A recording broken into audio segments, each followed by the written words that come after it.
What's going on, guys? So today I received one of the first packages in the mail for the new LS RX8 build. It's a Fitech standalone, part number 70050. It's a ECU standalone without transmission control because it's going to be a standard transmission. This is going to pretty much control everything. The reason why I went with one of these versus the GM harness and GM factory ECU is just because of, really just to step out of the normal comfort zone. My boss is running one of the Fitech EFI carbs, 400 horsepower one. I think it's like $800, and he seems to be having pretty good results with it so far. I'll go ahead and do a quick little unboxing, show you all what it all includes. Right here is a list of everything: ECU, harness, sub harness for the injectors. It does have harness for knock sensors for LS2, LS3 base engines, and so on and so forth. You can see everything else in here. I've already opened it up and kind of checked everything out just to make sure everything was in the box. In the bag here is going to be all the LS3, LS2 stuff, which isn't going to be necessary in this build, as it's a 3rd gen 4.8 for LR4. That's that stuff there. Ain't gonna need that. And you got this big box of wires. Let me start taking some of this out and show you.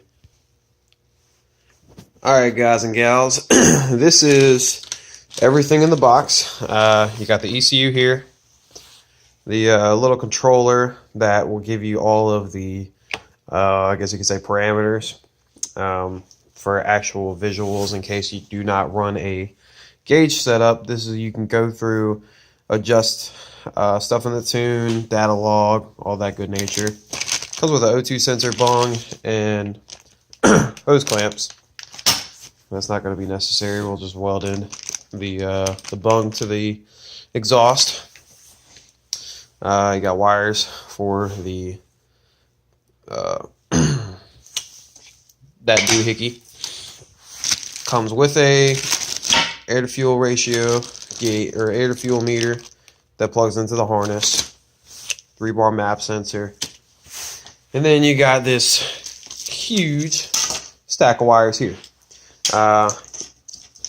Your harness or the injector harness, and then I was pretty impressed going through, looking at all the actual wiring. I don't know. This is my first standalone, so of course I don't know if other brands such as Holly and whatnot is as precise with their standalones. But as you can see, each wire is labeled to make it foolproof on everything that you're hooking up. Now, if you go through and you're like, well, I don't know what the hell. Let's find something that's strange. Here we go. Now, what the hell could Eng-P stand for? Fitech does a very good job of including in their detailed instructions everything that it stands for. This is the instructions that gives you everything in here, breaks it down for each wire. And when you go into the instructions, of course, they tell you how to install their